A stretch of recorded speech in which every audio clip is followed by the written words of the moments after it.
Hello, hello, hello, everyone. I am Kim Hansen. I'm an executive leadership coach with the nakedleader.org. How is everyone doing today? I hope good.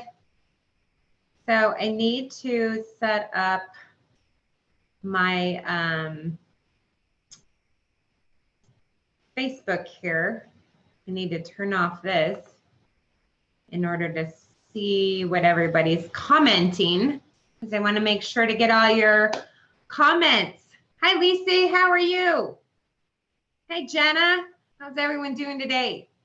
Again, I'm Kim Hansen with the nakedleader.org. I'm an executive leadership coach.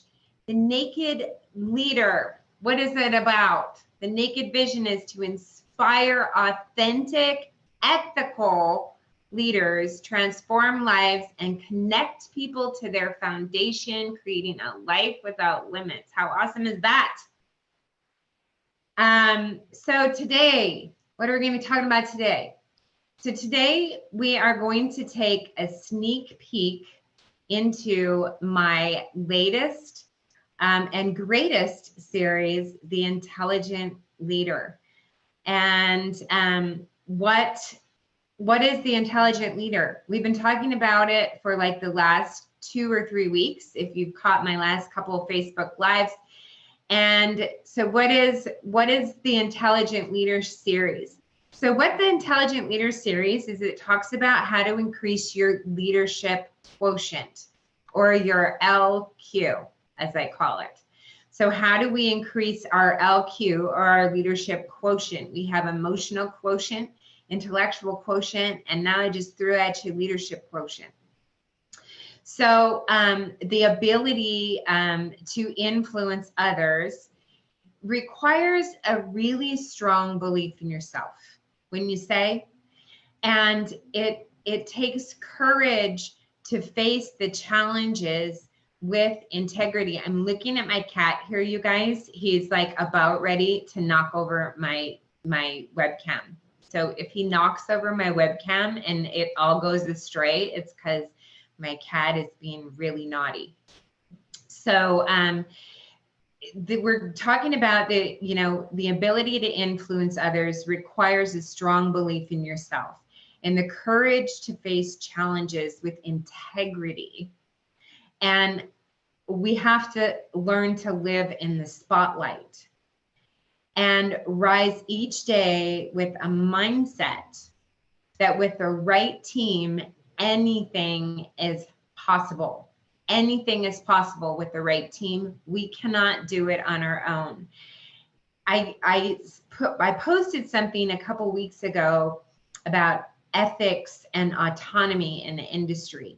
And there's this huge movement towards autonomy. And maybe there has been for a while. But I want you guys to know that we're better together.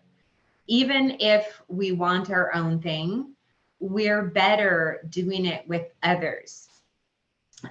So today we're going to be talking about how do we face fear and challenge and conflict with grace and dignity. How do we do that? It's called composure. How do we maintain composure when we've got shit flying at us all the time? How do we do that? So composure, when you can't control what's happening, challenge yourself to control the way you respond. That's where your power is. When you challenge yourself to respond, to not respond a lot of times, that is where the power is. So there's 3 parts that we talk about, and one is self-confidence, one is conflict resolution, which we talked about a little bit last week in the, we talked about teamwork last week. So we talked about how conflict works, how to resolve conflict within a team. But we're going to talk about conflict resolution today, because I think that a lot of people don't really understand how to resolve conflict, and then they get super frustrated. And that's where we've got all these people wanting to be, you know, on their own. That's where the autonomy thing happens, because people don't understand how to work in a team. And then the third part we're going to talk about is trust. How do we develop trust? So self-confidence, confidence is like a muscle. So the more you use it, the stronger it gets. And you think about when if you haven't worked out for a while, or maybe you've never worked out in your life, maybe you've never even done a push-up in your life, or let's say you haven't done a push-up in like a year, like I haven't, okay? The very first time you do a push-up, you look like a doofus. You don't have the composure. You don't have, and you've got all this, especially if you're doing it in a group of people and you're doing your first push-up, you've got all this fear that you've got this challenge of doing this push-up, right? But the more you do the push-ups and you work out every single day, or maybe not every single day, but maybe 3 times a week, the more you do the push-up, the better you get at it. And that's the thing with confidence. The more you use your confidence muscle, the stronger your confidence muscle gets. I want to just say hi to some people. Hi, Ray. Hey, Christine. Hi, Mao. I think it's Mao. And Philip and Kristen. Welcome. Thanks for jumping on. So back to my talk. So we need to find that place inside of us where nothing is impossible. So there's 2 mindsets. There's a growth mindset and there is a fixed mindset. So getting to that place where we find within ourselves that nothing is impossible. And how do we do that? We live in a growth mindset. Oftentimes, and a lot of people live in a fixed mindset. And I'm going to talk about failure really quick here. And failure, when we look at failure and we quit, or we want to quit, or we look at it with shame and guilt, we're living in a fixed mindset. When we look at failure as an opportunity to learn and grow, we're living in a growth mindset. So when I talk about finding that place inside you that lives deep inside you where nothing is impossible, that's called living in a growth mindset. We also, in order to have self-confidence, we need to take care of ourselves, mind, body, and spirit. And this is something that I want you guys to know is a core thing about the Naked Leader. It's something that I really think is really important to create balance in life, especially when we're leaders, or especially when we have busy lives and we have a lot of things going on at one time.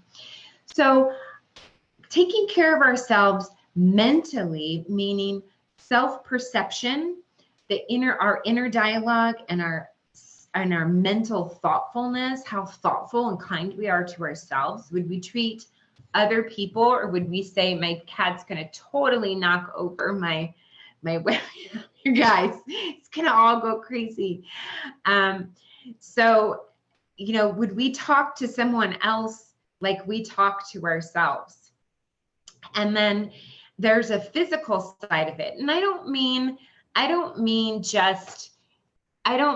got to get my cat off the table. Otherwise, things are going to go really crazy, you guys. Hang on just a minute. He's wanting to grab the wires. I'm sorry. Okay. So I've never had this happen before in a live.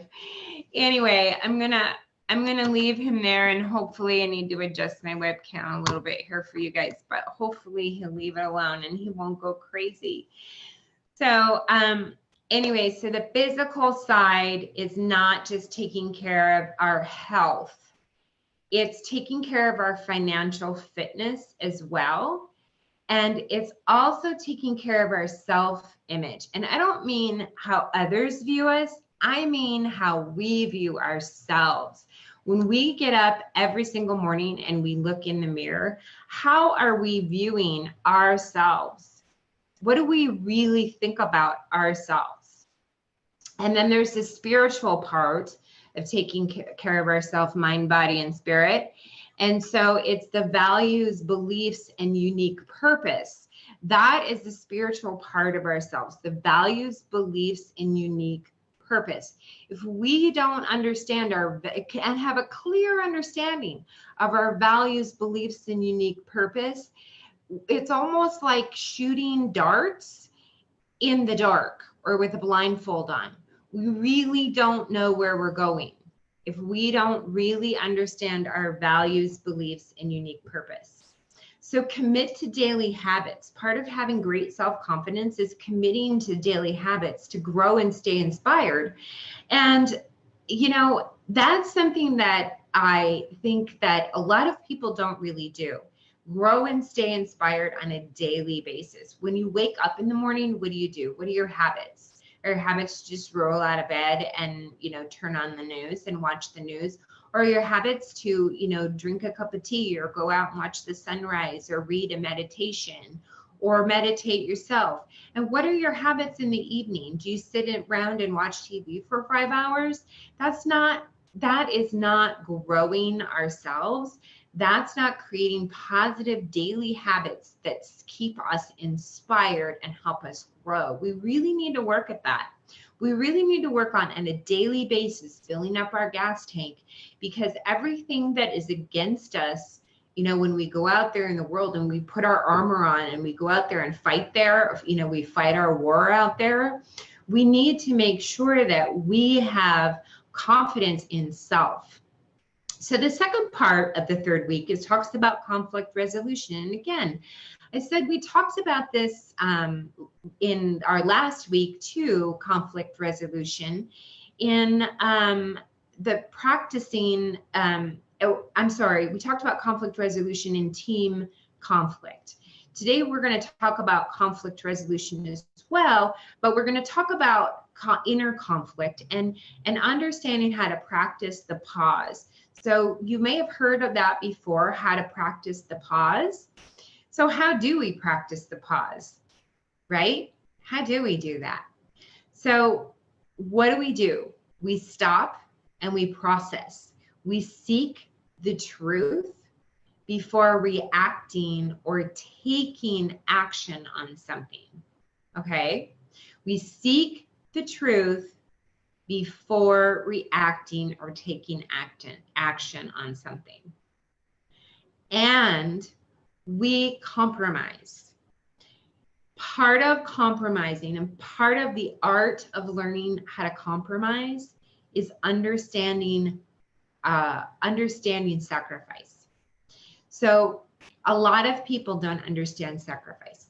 What are you willing to sacrifice and what aren't you willing to sacrifice? And every single time you commit to something, especially if it's something big like opening a salon or to a job that's going to, you know, grow you for the rest of your life and feed you and put food on your table, those are some pretty big commitments. And what are you willing to sacrifice for that? And what aren't you willing to sacrifice? That's the more important thing. So we kind of have to go back when we talk about what we aren't willing to sacrifice. We kind of have to go back to that spiritual side of us and what's our values, beliefs, and unique purpose. And when we understand what our values, beliefs, and unique purpose is, then we understand what we're willing to not sacrifice for what we want. And then the third part of the second week talks about trust. How do we develop trust?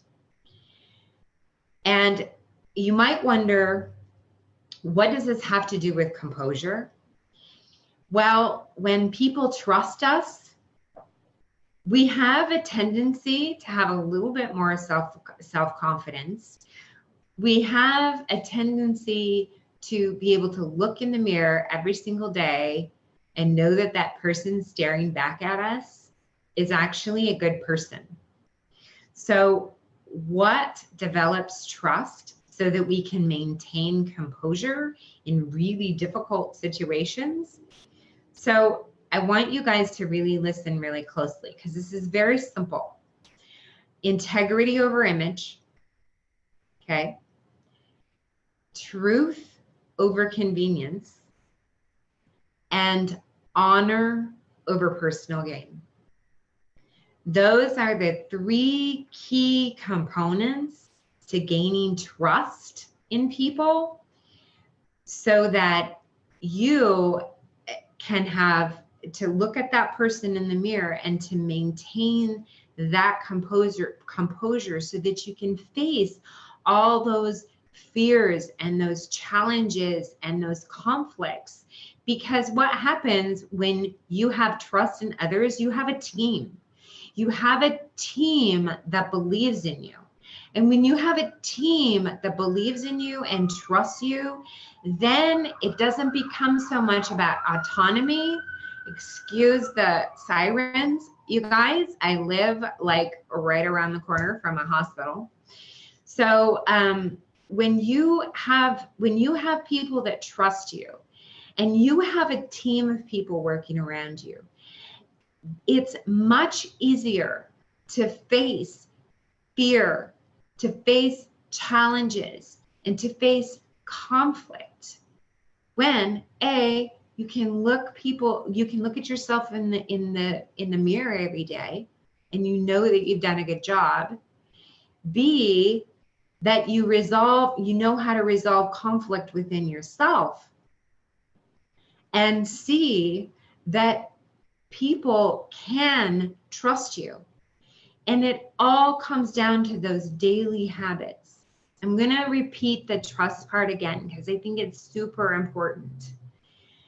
It's integrity over image, truth over convenience, and honor over personal gain. Okay?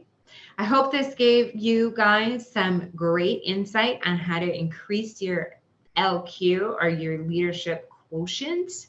And I want to invite you to join me next week on Wednesday about the same time for another live. We'll be talking about week 4 of the Intelligent Leaders series. If you are interested in the Intelligent Leaders series, it's a 4-part series. It's 4 weeks, 90 minutes a week. It starts October 1st. It is $127, and that's an awesome deal. And I know maybe you don't, I hope you think it's an awesome deal.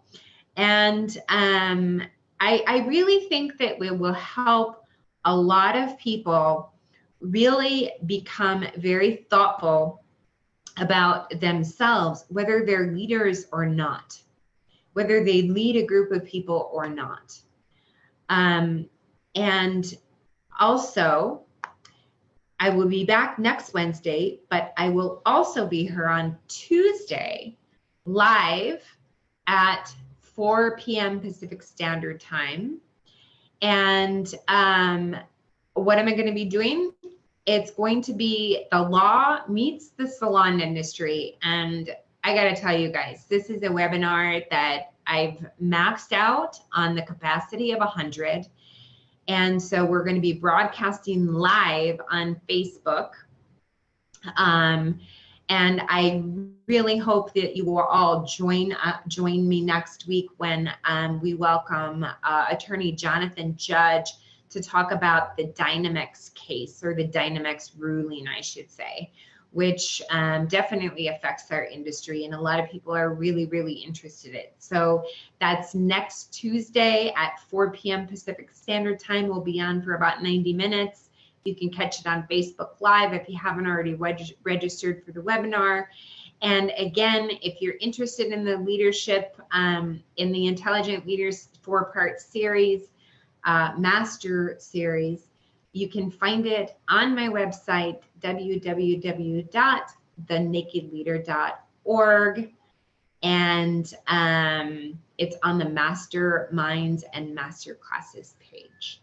Okay, so I hope you guys have a great rest of your Wednesday and an even better week.